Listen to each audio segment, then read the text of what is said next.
The all-new, all-American musical, Hands on a Hardbody. Woo! It's a trap. Oh.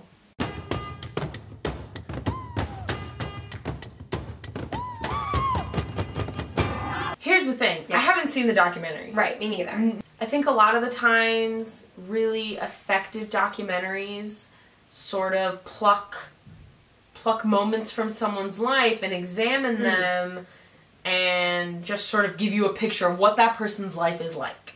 And that can be a really effective documentary because you just sort of like, wow, that life is so different than mine, or it's so similar to mine. So I don't know what the documentary is like, but this,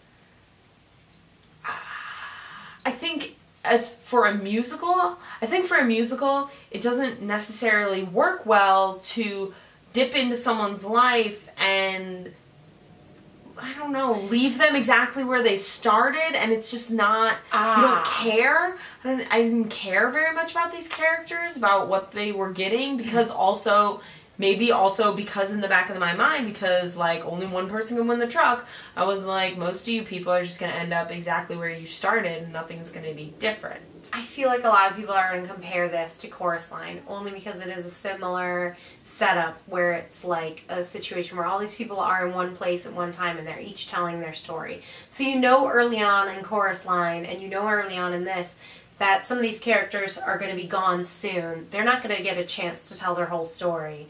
But somehow Chorus Line is able to, once they weed those people out, get to each person more effectively, I think. I wasn't rooting for anyone to win the truck. I was rooting for J.A. Johnson because he's adorable. Maybe it's because of the way it ended. Spoiler alert. Because I feel like in a Chorus Line, maybe also because they're actors and they're like hungry for something. And in this, at the end, everyone's sort of like, hey man, I wish I'd gotten that truck, but I'm super happy with how my life is right now. That's and you're like, true. What? They all sort of, when they left, they were all like, well, that's it for me. I'm going to go back. Competition. Yeah, and I'm cool with it. That's like everybody true. was like so... You know why? All the exits, from when they lost, that moment where they were like, and the audience at points were really invested, so when the hands came off the truck, like you could hear gasps and the, like, oh no. And then it was like, I don't think there was ever a point where we really dealt with someone dealing with the fact that they had lost. That's what it was. They all, like literally pretty much every single one was like, oh, I'm out of here, and like ran off without saying anything, or literally was just like, alright, guess I'm going home now. But I'd say 90% of them, though, literally ran off, though, right? Maybe the woman who was like, it's a fix. Yeah. I feel like she had a little more of a moment when she was leaving. But pretty much all of them... Yeah, she actually is the only one that was like, I'm done with this. Yeah, the rest of them were like, I lost, I'm out of here. And like just ran away. That's what it was. It wasn't even their personal story. It made the fact that they were like, well, I tried. Bye, guys. Then it was sort of like, so long, farewell. Yeah. And you just peeled off. Didn't care about any of them. And so then you're like, really, well, they're all going to be okay if they don't win. Right. If this gets a cast recording, which I think all shows should get a cast recording, I feel like this is a show I will listen to a lot. Oh, yeah. The music is great. Yeah, there's a lot of really great songs that I will definitely be playing this cast recording. I mean, harmonies, the harmonies singing. and the singing. Girl. Keala Settle. Oh my god.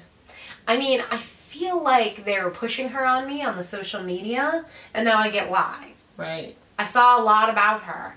And her voice is sick. It's crazy. Like, sick.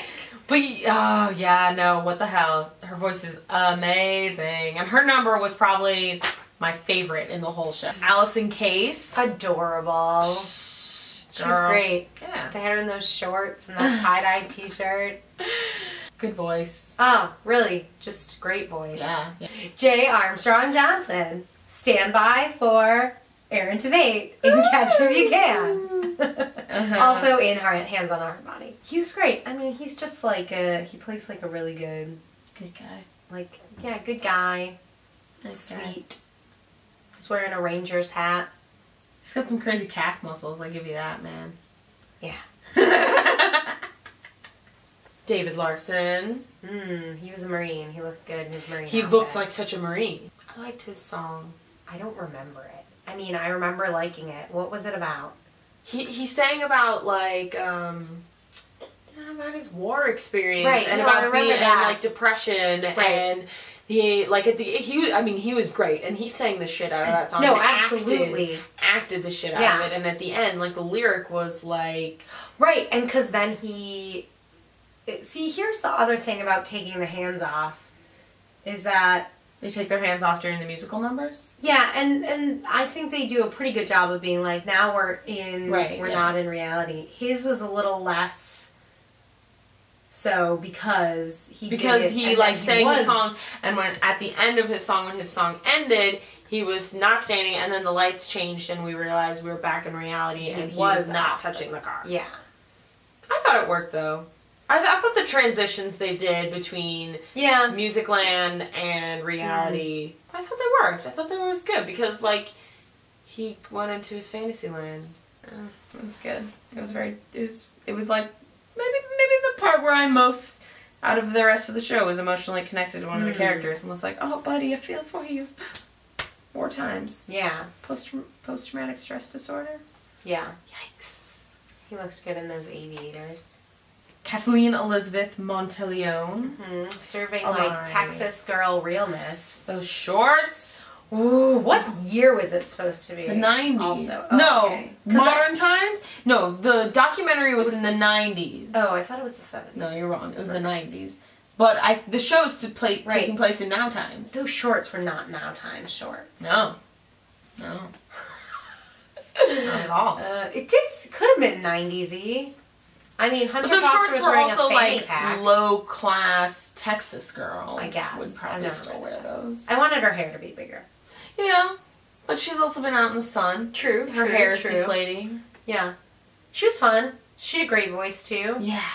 That was another one that I didn't feel like that got resolved because she, like, freaked out and got booted, and then they were like, we're going to drug test the remaining people because we think she was on drugs, but they were like literally every time someone got kicked off, they were just gone until, like, the wrap-it-up at the end, where we were like, you know, where it's like the end of a season of Real Housewives. They're like, where are they? Countess Luann divorced her husband. She still calls herself a countess.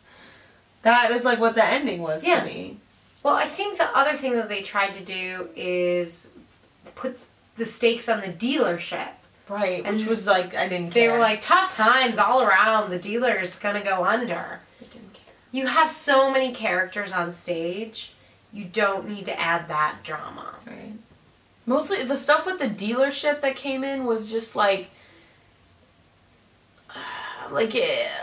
you know, because it was all this information we were getting about the characters competing and how important it was, and then maybe also because it sort of like undercut the competition, showing the dealers being like, they're like, I don't know, we don't know how to run this thing, we didn't go to car winning contest school, we're just trying to save the dealership, but we don't know what we're doing. You know, so then it made nobody cared about anything. It's very important in a musical. Talk about Connie Ray! Connie Ray! I love Connie Ray so much. She's great. Costumes, loved them. Hair. Sassy. Yes. She was awesome. She was Connie great. Ray's the best. John Rua. He was great. He was really good. Well, he was great with what they gave him. Yes. Listen, man, when that whole scene came in where Connie Ray's character was like being super racist at him, I don't know, it felt so forced and just inauthentic or expected, or like I've heard that before where he's like, I'm gonna show all you racist jerks, I'm gonna be a veterinarian. Yeah. The interesting thing is, and maybe it's because she's Hawaiian, but I also was like, why isn't she giving Keala shit too? Okay, so Hunter Foster, what? I love him. Voice, everything. So, like, such a great, like, villain, especially for this, like, setting. Yeah. Like, a perfect villain. Face, You know, still has that foster charm though. Yes. So, and again, I wish we had learned his story earlier on so he wouldn't have just been, why is that guy so mean? Right. And I don't know, it really wasn't that surprising when the reveal happened. Right, like, yeah, when it happened, kind you're of like, saw it coming. Yeah, that makes sense. But, like, that, don't be coy with your information. Yeah. But he had some great songs. Oh, first act finale. First of all, love that song. Great song. Yeah. Oh my god, I loved, and he was like so awesome. Like physicality. And, yeah, his physicality where he was, you know, what is it? Hunt with the big dogs or stay on the porch with the puppies. Yeah. Oh, He's like yes. doing some hip swiveling. And I was into that, which is like crazy. I was like, yeah, Hunter Foster. Yeah.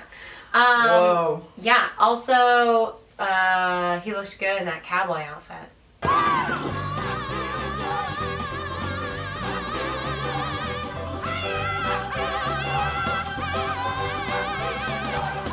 I couldn't decide if I wanted him to have a creepier mustache or not.